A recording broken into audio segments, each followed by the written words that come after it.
Assalamualaikum warahmatullahi wabarakatuh. Nama saya Pak Budi dengan nomor NIM 2202010101997 kelas MJ402 untuk tentang kepemimpinan studi kasus.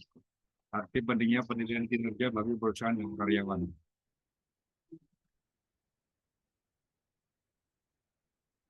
Latar belakang perubahan lingkungan organisasi yang semakin kompleks dan kompetitif menuntut setiap organisasi untuk bersikap lebih agar mampu bertahan dan terus berkembang. Untuk mendukung perubahan organisasi, maka diperlukan adanya perubahan individu yang tentulah tidak mudah. Pemimpin adalah sebagian panutan dalam organisasi, sehingga perubahan organisasi harus dimulai dari tingkat yang paling atas. Maka dari itu, pemimpin membutuhkan pemimpin yang mampu menjadi motivator yang mendorong perubahan organisasi.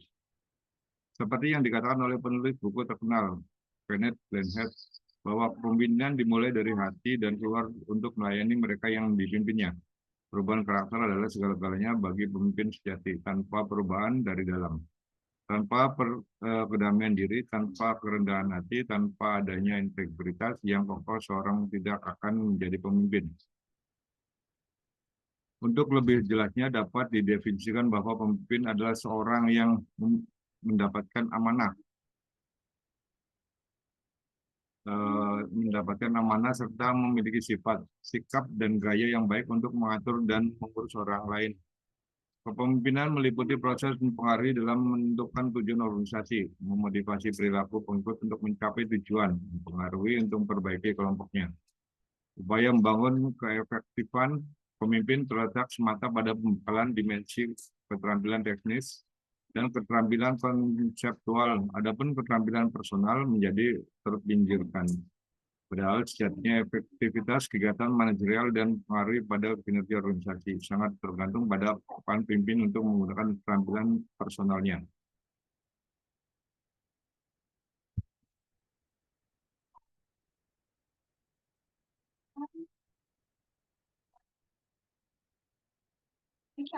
Kreativitas penting bagi pengambilan keputusan. Hal ini memungkinkan mengambil keputusan untuk lebih sepenuhnya menghargai dan memahami masalah, termasuk melihat masa-masa yang tidak dapat dilihat orang lain. Namun kenyataannya, banyak pemimpin dalam mengambil keputusan tidak memperhatikan perilaku pemimpin yang baik.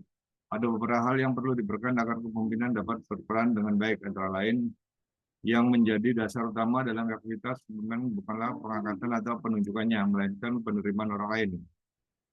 Yang kedua, efektivitas kepemimpinan tercermin dari kemampuannya untuk tumbuh dan kembang. 3. Efektivitas kepemimpinan menuntut kemahiran untuk membaca situasi. 4. Perilaku seorang tidak terbentuk begitu saja, melainkan melalui pertumbuhan dan perkembangan. Dan kelima, kehidupan organisasi yang dinamis dan serasi dapat tercipta bila setiap anggota mau menyesuaikan cara berpikir dan bertindaknya untuk mencapai tujuan organisasi.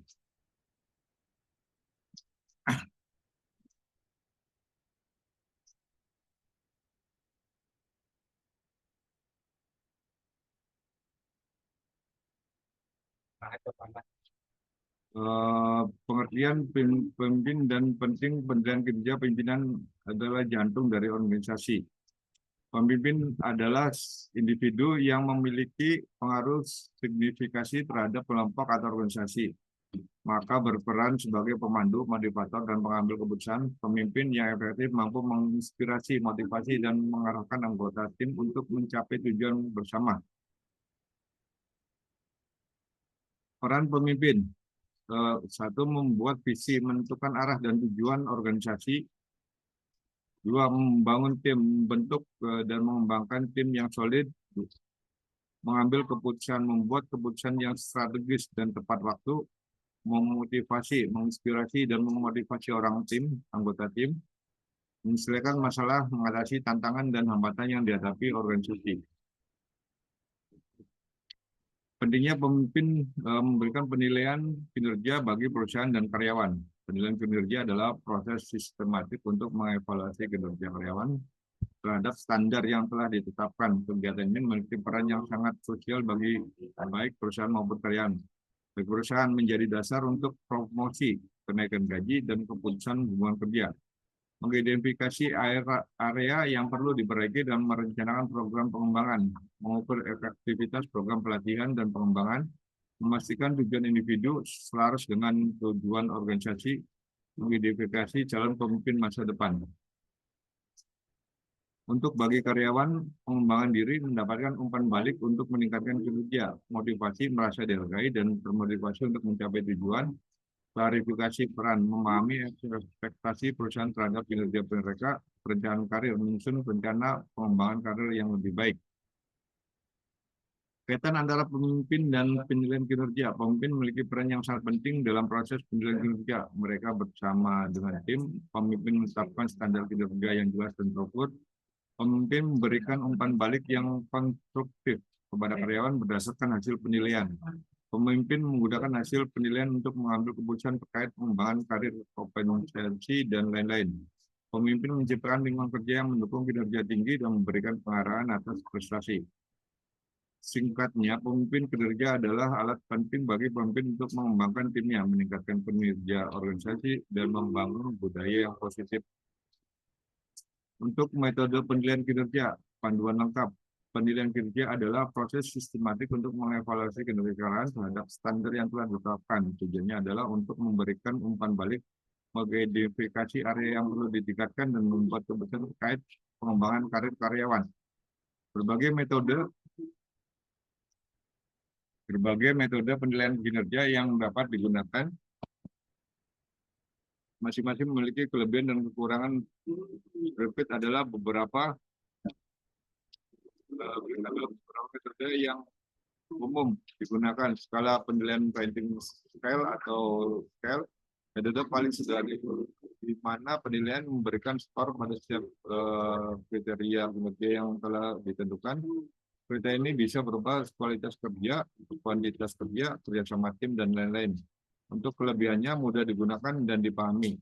Kekurangannya rentan terhadap bias penilaian dan kurang spesifik dalam memberikan umpan balik.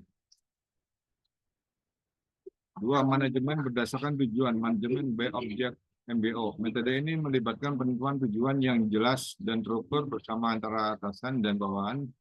Kinerja kemudian dinilai berdasarkan sejauh mana tujuan tersebut tercapai. Kelebihannya memfokuskan pada hasil yang konkret dan mendorong rasa memiliki terhadap tujuan. Kekurangannya adalah membutuhkan perencanaan yang matang dan bisa menjadi terlalu berorientasi pada hasil yang pendek. Ketiga, 360 derajat penilaian. Metode ini melibatkan pengumpulan umpan balik dari berbagai sumber, termasuk atasan, bawahan, atau rekan kerja, dan bahkan pelanggan. Kelebihannya memberikan gambaran yang lebih komprehensif tentang kinerja karyawan, kekurangannya membutuhkan waktu dan sumber daya yang lebih baik. Untuk metode penilaian kinerja atau panduan lengkapnya, penilaian kinerja adalah proses sistematik untuk mengevaluasi kinerja karyawan terhadap standar yang telah ditetapkan. Tujuannya adalah untuk memberikan umpan balik, mengidentifikasi area yang perlu ditingkatkan, dan membuat keputusan terkait pengembangan karir karyawan. Dan untuk berbagai metode penilaian kinerja dapat digunakan, masing-masing memiliki kelebihan dan kekurangannya. Berikut adalah beberapa metode yang umum digunakan.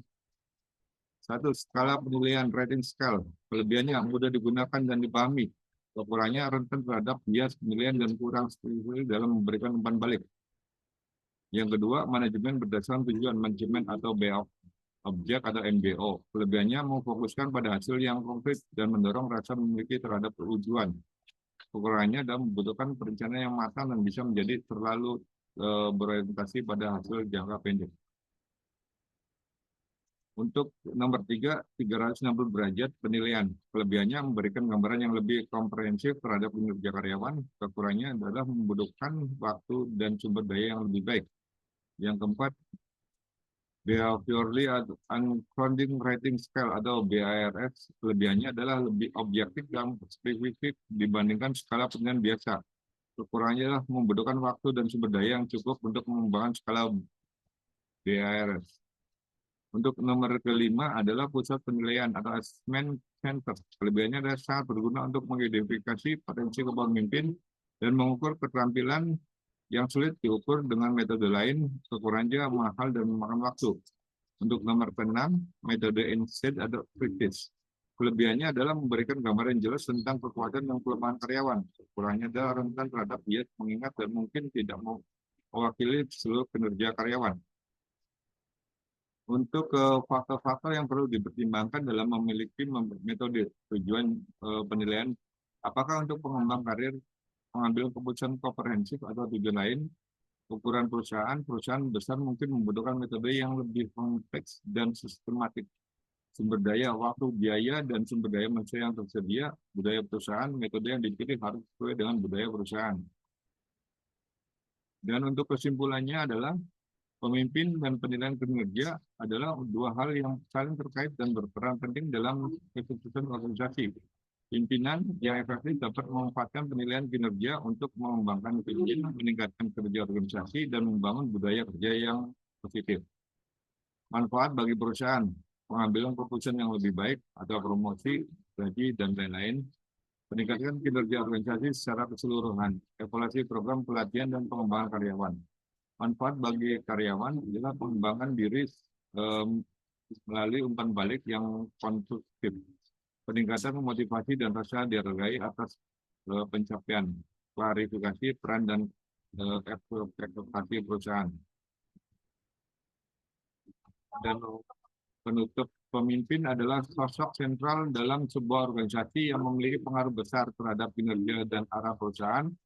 Mereka berperan sebagai motivator, pembuat keputusan, dan membangun tim. Penilaian kinerja merupakan alat yang sangat berguna bagi pemimpin untuk mencapai tujuan tersebut. Hubungan antara pemimpin dan penilaian kerja. Pimpinan sebagai fasilitator, pemimpin menciptakan lingkungan yang kondusif untuk melakukan penilaian kinerja secara berskala dan objektif. Pimpinan sebagai pemberi umpan balik, pemimpin memberikan umpan balik yang konstruktif kepada karyawan berdasarkan hasil penilaian. Pemimpin sebagai pengambil keputusan, pemimpin menggunakan hasil penilaian untuk mengambil keputusan terkait pengembangan karir, kompensasi, dan lain-lain. Pimpinan sebagai pembangun budaya kinerja, pemimpin berperan dalam membangun budaya organisasi yang berharga, kinerja, dan memberikan penghargaan atas prestasi. Saran untuk pemimpin dalam penilaian kerja. Satu, libatkan karyawan. Dua, fokus pada pengembangan. Jadikan penilaian kinerja sebagai proses kelanjutan. Gunakan alat dan metode yang tepat. Berikan umpan balik yang konstruktif. Jalin hubungan yang kuat. Ukur efektivitas penilaian kinerja. Manfaat penilaian kinerja yang efektif bagi perusahaan dan karyawan. Meningkatkan kinerja, karyawan menjadi lebih fokus pada tujuan dan motivasi untuk mencapai hasil yang lebih baik. Mengembangkan karyawan memiliki kesempatan untuk mengembangkan keterampilan dan pengetahuan mereka. Mengambil keputusan yang lebih baik, perusahaan dapat membuat keputusan yang lebih baik terkait promosi, kenaikan gaji, pengembangan organisasi. Peningkatan kepuasan karyawan. Karyawan merasa dihargai dan diakui atas kontribusi mereka. Sekian dulu dari saya. Mohon maaf kurang lebihnya. Wabillahi taufik walhidayah. Wassalamualaikum warahmatullahi wabarakatuh.